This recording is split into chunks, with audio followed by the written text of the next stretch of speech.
update lang dito sa aking VRM tracker helmet. So last week bumili ako ng bagong sponge cover ng speakers ng aking Cardo.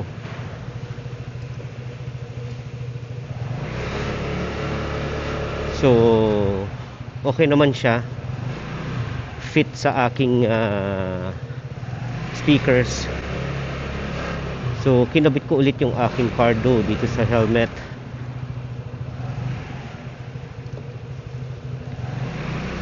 Initially, ang ginagamit kong pangkabit ng dock is yung clip.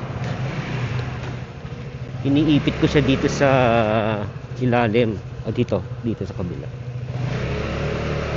Yung clip ang ginagamit ko. Napansin ko yung clip pala sa loob sumisikip dito sa loob, kaya parang placing the speaker plus yung clip na yon, since manipis yung aking cheek pads dito, sumisikip siya. So parang dumidikit siya sa tenga ko. So instead of using the clip, ginamit ko na lang yung sticker. Kinabit ko na lang siya dito.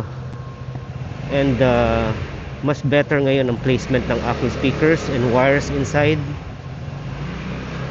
So yes, hindi nga siya built to accommodate a Cardo, pero pwede pa rin gamitin ng Cardo.